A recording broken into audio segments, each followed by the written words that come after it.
नमस्कार दोस्तों, स्वागत है आप सभी लोगों का स्टडी ग्लोब्स पर। दोस्तों, सीरिया के अंदर हालात बहुत खराब हो चुके हैं। सीरिया अभी युद्ध का मैदान बना हुआ है दूसरे देशों के लिए। वहां के जो विद्रोही गुट हैं वो ये चाहते हैं कि जो बशर अल असद की सरकार है इसको वहां से उखाड़ कर फेंक दिया जाए। तो हम लोग ये देखेंगे कि आखिरकार वो ऐसा चाहते क्यों हैं। क्या वाकई में बशर अल असद की सरकार को हटाने के बाद वहां पर डेमोक्रेसी एस्टेब्लिश होगी या फिर जो गवर्नमेंट अभी रन कर रही है वही ठीक है।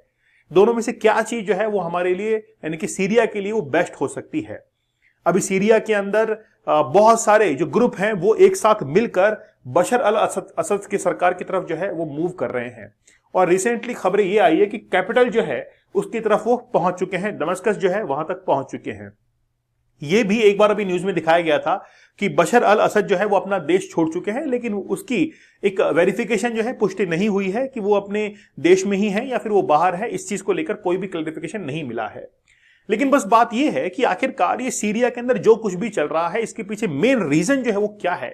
हम लोग फिर तो जो इंटरनेशनल लेवल है उसके बारे में बाद में बात करेंगे, लेकिन सीरिया के अंदर जो डोमेस्टिक लेवल पर चल रहा है इसके बारे में, सिविलियन वॉर के बारे में हम लोग पहले बात करेंगे।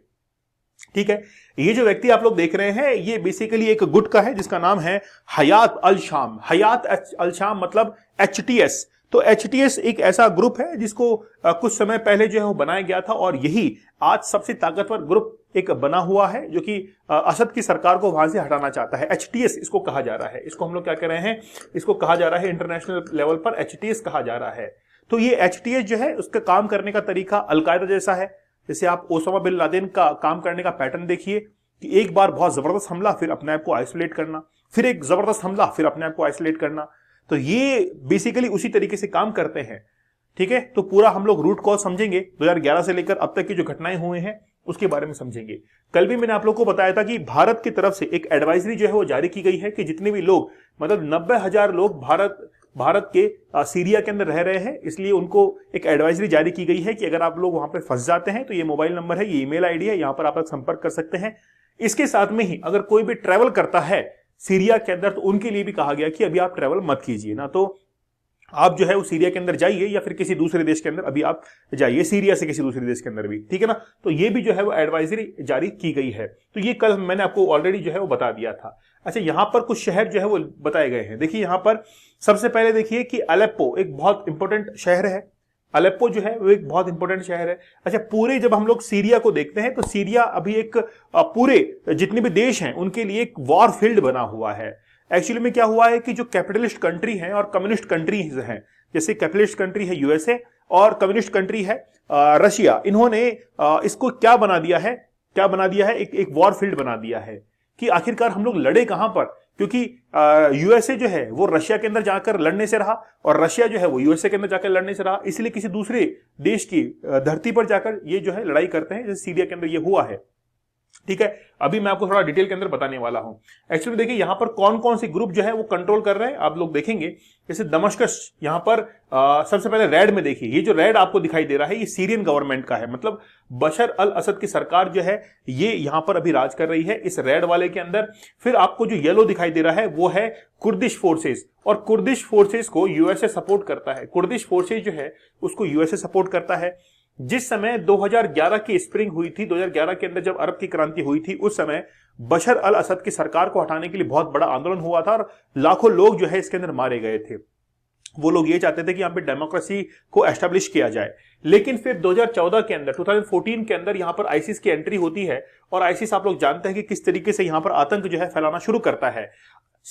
आईसिस ने सबसे ज्यादा जो अपनी जड़ें जमाई थी वो सीरिया के अंदर ही जमाई थी, लेकिन 2014 के बाद में 2016 के अंदर यूएसए इसके अंदर एंट्री लेता है और यूएसए ये कहता है कि कुर्दिश जो फोर्सेस है वो लड़ेंगी आईसिस के साथ में।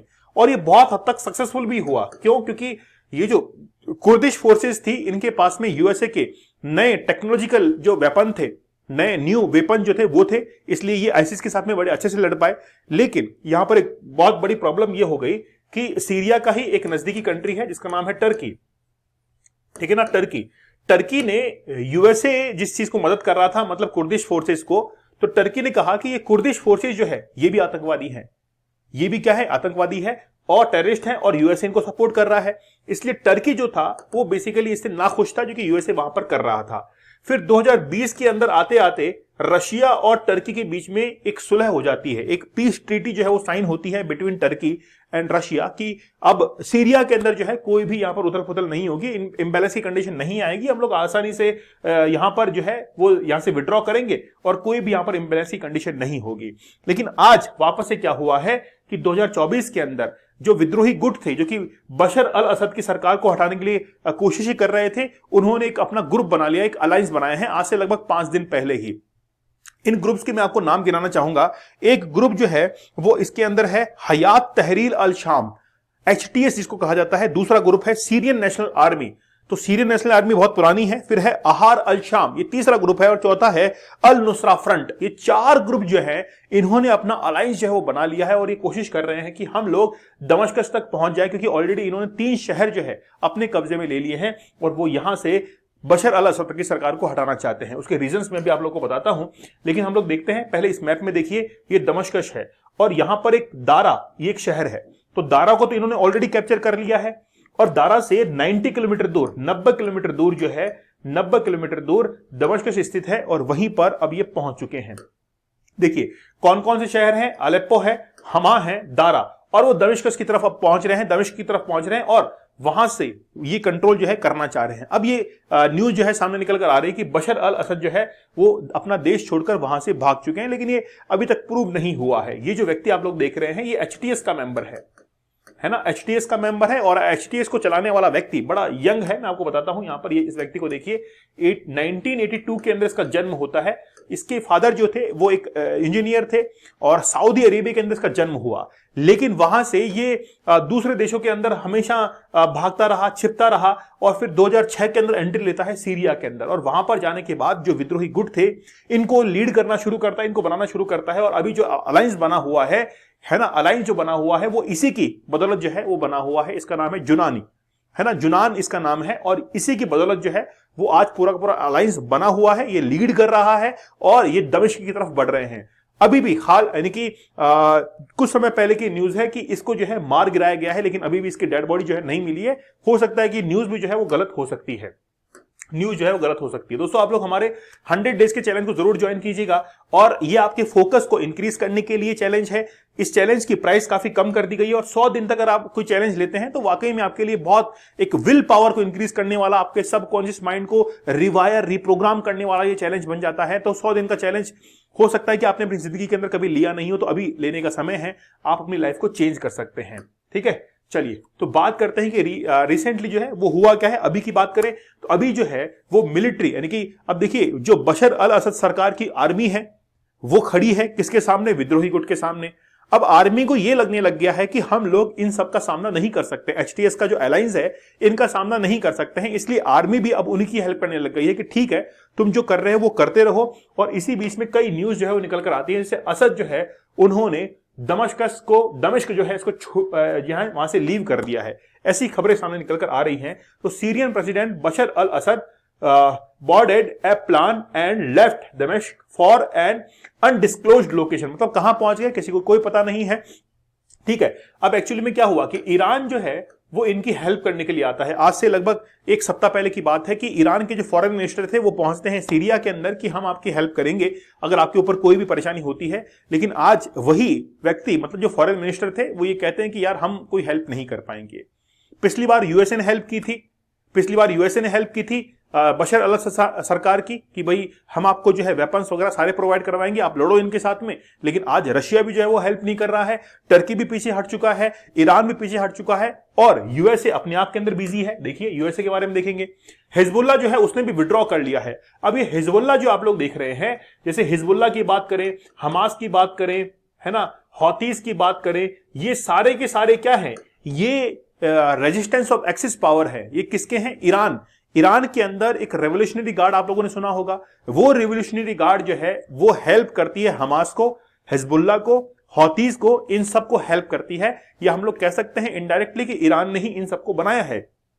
तो हिजबुल्लाह जो कि लेबनान के अंदर, साउथ लेबनान के अंदर काफी एक्टिव है, उसने भी विड्रॉ कर दिया है, कहां से, दमिश्क से, वहां से विड्रॉ कर दिया कि हम लोग यहां पर नहीं रहेंगे, क्योंकि हमको यहां पर नुकसान होता है। देखिए, अब इसको पूरा का पूरा जो शहर है वो अब आर्मी के कंट्रोल के अंदर तो नहीं रहा है ना, वहां पर रेबल्स जो फोर्सेस है वो आगे की तरफ बढ़ रही हैं, न्यूज सामने निकल कर आ रही है। This is not our fight. US president Donald Trump ये कह रहे हैं कि ये हमारी फाइट नहीं है, तुम लड़ो अपने आप। क्यों? क्योंकि पहले तो यूएस ने वहां पर जो कुर्दिश फोर्सेस थी उनकी हेल्प कर दी, और जब वहां पर लड़ाई झगड़े हो गए हैं, अब कहते हैं कि भाई हम क्या करें, ये तो तुमने किया है। जैसे अफगानिस्तान के अंदर देखिए, अफगानिस्तान से अपने जो ट्रूप्स थे वो विड्रॉ किए थे यूएसए ने, क्योंकि वॉर फील्ड बना रखा था मिडिल ईस्ट को, खासतौर पर रशिया ने और यूएसए ने मिलकर। और जब वहां पर लड़ाई झगड़े हो जाते हैं तो यूएसए हाथ खड़ा कर देता है। यही जो है वो यूएसए की आदत है। तो सीरिया के अंदर भी यही हुआ है कि वो कह रहे हैं कि भाई ये हमारी लड़ाई नहीं है, तुम लड़ो अपनी लड़ाई, जबकि लड़ाई के अंदर पहले इन्होंने ही हेल्प की थी। तो आज डोनाल्ड ट्रंप जो है इससे विड्रॉ कर चुके हैं, भाई हम जो है इसके अंदर नहीं उलझेंगे, नहीं इसके अंदर लड़ेंगे। तो देख सकते हैं कि इस शहर की हालत जो है सीरिया की वो बहुत खराब हो चुकी है, और धीरे धीरे इसकी जो कैपिटल है उसके ऊपर भी एक अधिकार जो है वो हो जाएगा कुछ दिनों के बाद में। अब देखना ये होगा कि ये जो सीरिया का वॉर फील्ड है, जो कि इंटरनेशनल लेवल पर एक वॉर फील्ड बना हुआ है, ये क्या वाकई में वर्ल्ड वॉर 3 के लिए भी कोई सपोर्ट कर सकता है। वो आगे हम लोग जो आगे जितने भी इवेंट्स होने वाले हैं उनके अंदर देखेंगे।